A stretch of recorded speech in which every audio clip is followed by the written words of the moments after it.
When a man leaves a relationship, the moment he finally says, "let's break up," is usually just the end point of a long, silent withdrawal that has been happening inside him.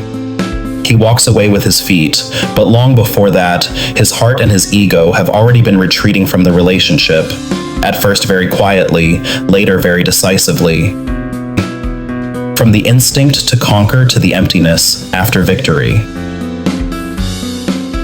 In the beginning, many men step into love with the energy of a conqueror rather than a partner. They are drawn more to the feeling of winning than to the work of building a safe emotional space for two people. Physical intimacy is often treated as a milestone of confirmation. I've conquered this. Similar to finishing a difficult game, once the Rubik's Cube is solved, the hands start to let go. When the instinct to conquer leads, dopamine spikes. Everything feels new, challenging, and exciting. But as the challenge decreases, everyday life slowly shows its face. Work, children, chores, petty disagreements, expectations that grow heavier over time. At that point, many men have not yet upgraded from conqueror to companion. In their eyes, the relationship is no longer a place to prove themselves, but a place where they feel scrutinized, demanded, and constantly reminded of their own lack of maturity. The silent withdrawal and the fear of facing the truth. The one who stays often thinks, "He left me so suddenly." But inside him, the act of leaving usually happens in layers. He talks less honestly, keeping only polite surface-level conversations under the same roof.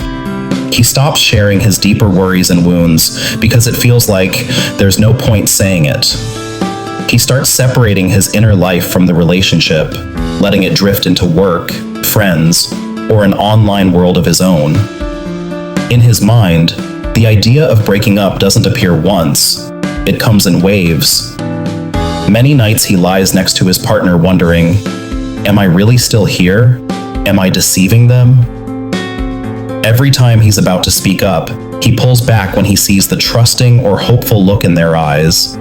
He knows that the moment he says it, he will instantly become the bad guy.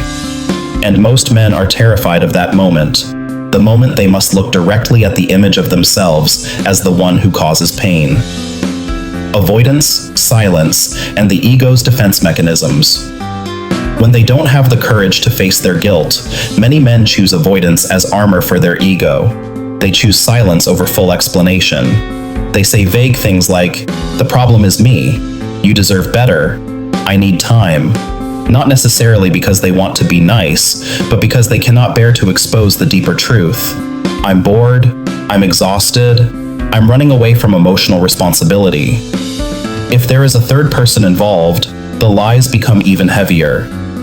They hide it not only to spare the other's pain, but also to avoid seeing their own betrayal clearly in the mirror. Internally, they use a series of arguments to justify themselves. This relationship was already broken. Neither of us was happy anymore. Better to end it now than drag it out. Those arguments are not always wrong, but many times they are used more as painkillers for the conscience than as a fully honest assessment. Avoidant attachment and the fear of being swallowed. For people with an avoidant attachment style, the deeper intimacy goes, the more threatened they feel.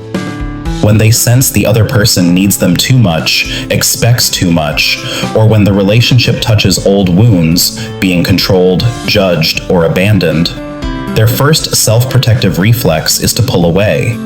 They don't call it fear of intimacy, they just feel, "I can't breathe, I've got to get out."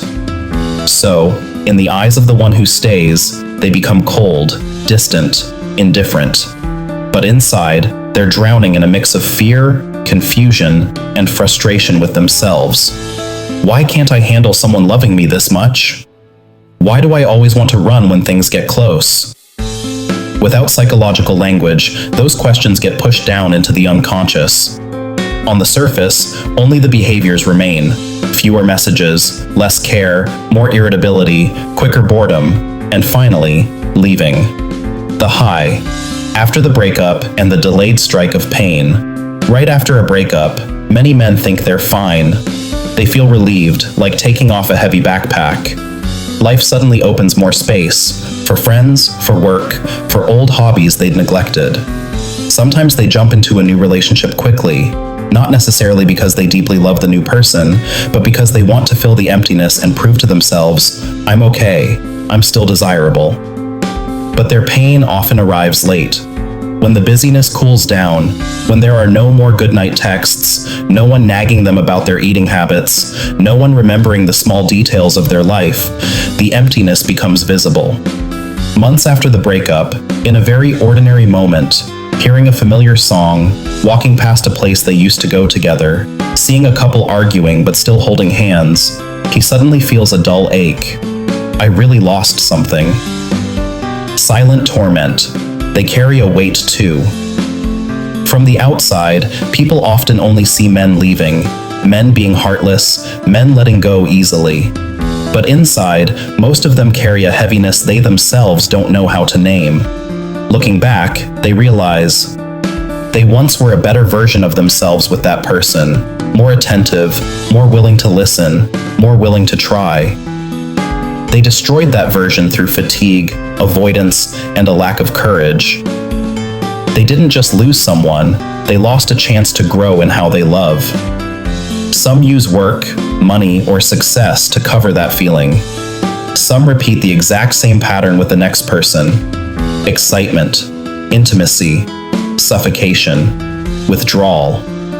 Some, after enough repetitions and enough pain, finally stop and look inward, realizing the problem is not only in the relationship, but also in old wounds and distorted beliefs about themselves and about love that they have never healed.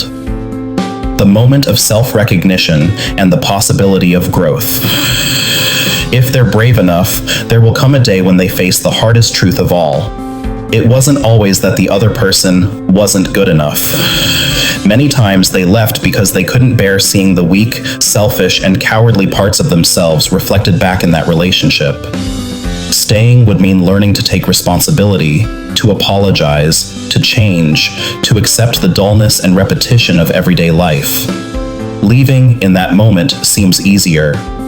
But from that painful realization, if they dare to stay with it, comes the possibility of growth. Maturity is not never leaving. Maturity is knowing why you left, what you did, and refusing to make conquest and retreat the only way you know how to love. Next time, they might be able to enter a relationship not just as a conqueror, but as a companion, understanding that love is not only about highs, but about the capacity to stand still beside each other when the novelty is gone. A perspective for the one who stays. Understanding all of this is not to excuse irresponsibility. It is to help the one who stays stop sentencing themselves. Many breakups are not a verdict that you weren't enough, but evidence that the other person is still emotionally unready to walk a long road with someone else. In that case, instead of endlessly chasing answers from the mouth of someone who has turned their back, perhaps the more necessary move is to turn inward and ask, they left me, but did I abandon myself in that relationship? Did I live honestly with my needs, values, and boundaries? Who do I want to become after this fracture? When the question shifts from, why did they leave me, to, how will I treat myself now that they're gone, the pain is still there, but it begins to have a direction to transform. And at a deeper level, both the one who leaves and the one who stays are learning, in very different ways, about responsibility, freedom, and the true cost of touching another person's heart.